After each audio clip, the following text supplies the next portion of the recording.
এবার বিস্ময়কর ভাবে নিজেদের হামলার বিস্তার ঘটানোর হুমকি দিল ইয়েমেন। আরো বিস্তারিত জানিয়ে দিব। এদিকে খারকিভে চলছে তুমুল লড়াই, 9টি গ্রাম দখলের দাবি রাশিয়ার। এবার ইরাকে আইএসের হামলায় নিহত অন্তত 5 জন। এদিকে গাজায় পারমাণবিক বোমা ফেলার আহ্বান জানালেন মার্কিন সিনেটর। আরো জানিয়ে দিব। এবার হুতিদের হামলার ব্যাপারে ইরানের প্রতি যে আহ্বান জানালো আমেরিকা। এদিকে গাজায় ইসরায়েলি হামলা জাতিসংঘ কর্মী নিহত। এবার ইউক্রেন সম্মেলনের আগে সলোচ্ছের মুখে শঙ্কার কথা। এবং সর্বশেষে জানিয়ে দিব। এদিকে ইসরায়েলকে যথেষ্ট চাপ দিচ্ছে না ইউরোপ ও যুক্তরাষ্ট্র।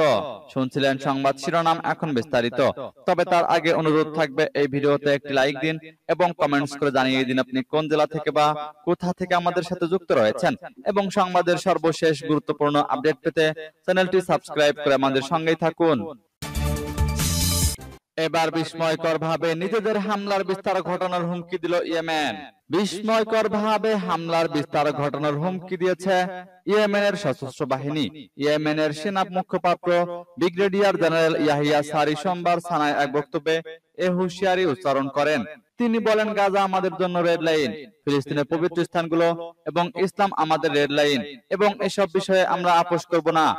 জেনারেল সারি বলেন, আমরা এমন লক্ষ্য বস্তুগুলোকে টার্গেট করেছি যা শত্রু কখনো কল্পনাও করেনি।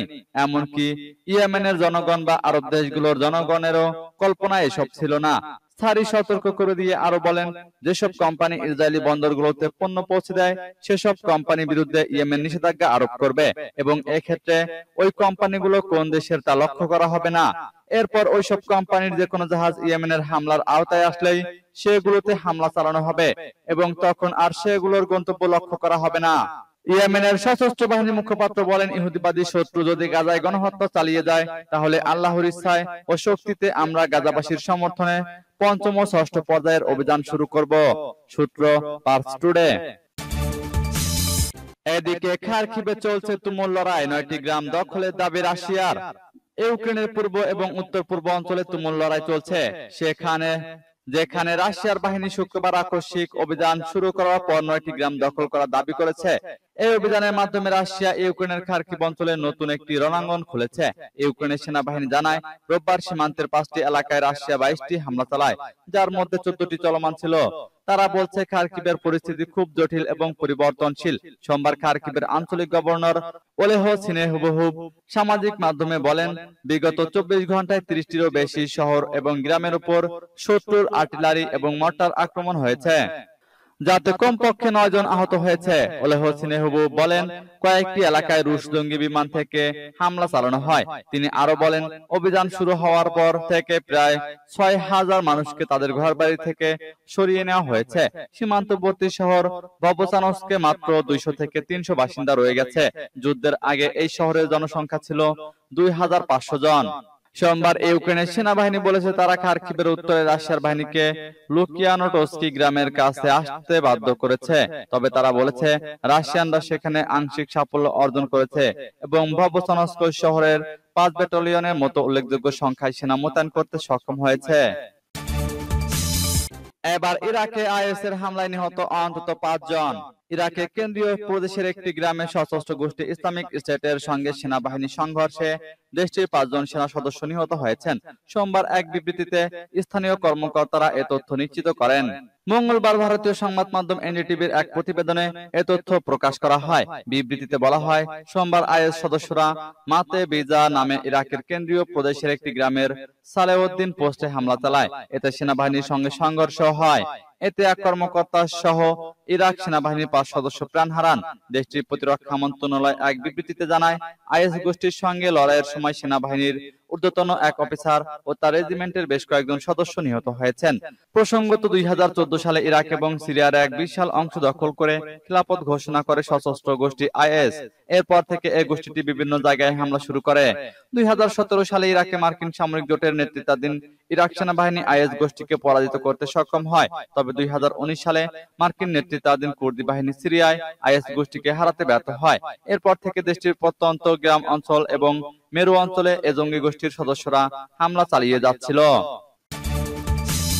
এদিকে গাজায় পারমাণবিক বোমা ফেলার আহ্বান জানালেন মার্কিন সিনেটর।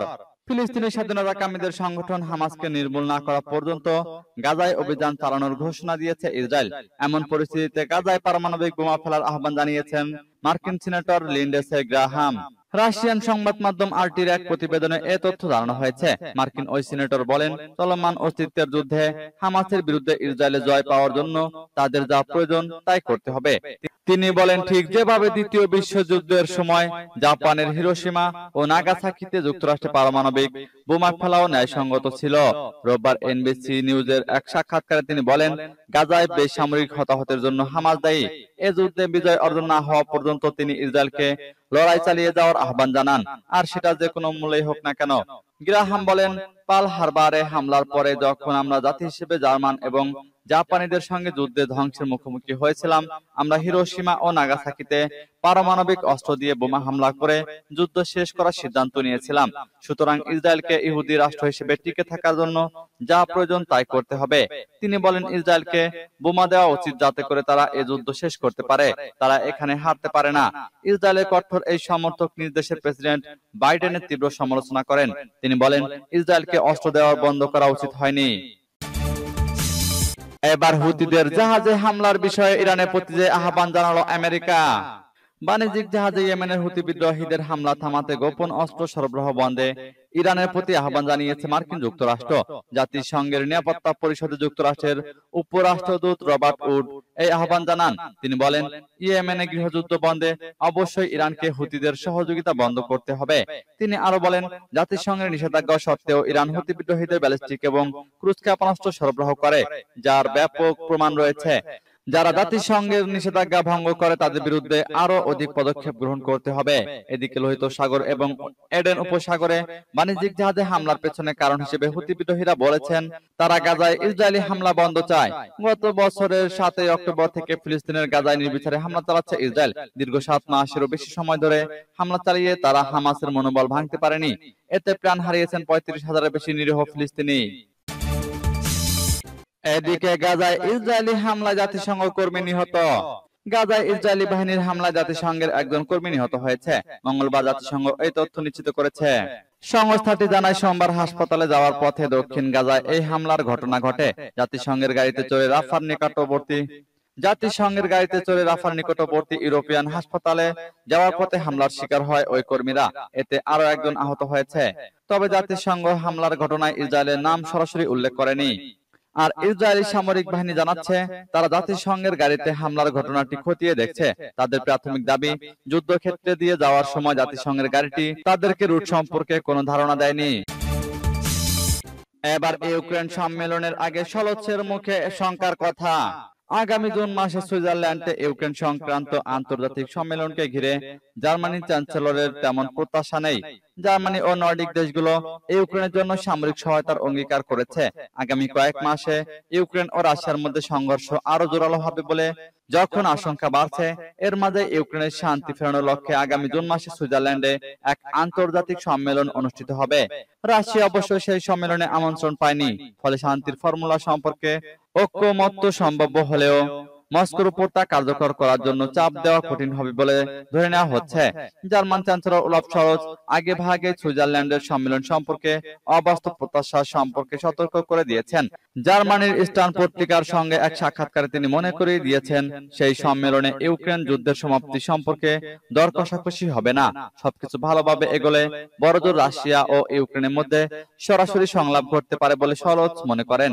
আলোচনার এজেন্ডার মধ্যে পরমাণু বিদ্যুৎ কেন্দ্রের নিরাপত্তা, শস্য রপ্তানি, বন্দি বিনিময় ও পরমাণু অস্ত্র প্রয়োগের বিষয়ে চূড়ান্ত সংযমের মতো বিষয় থাকছে।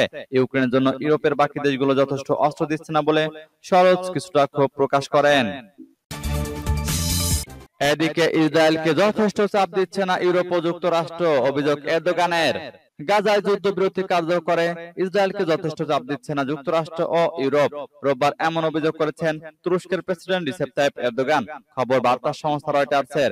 ইস্তাম্বুলের ধর্মীয় নেতাদের সঙ্গে আলোচনায় তিনি বলেন, যুদ্ধ বন্ধ হোক তা কখনোই চায়নি ইসরায়েল।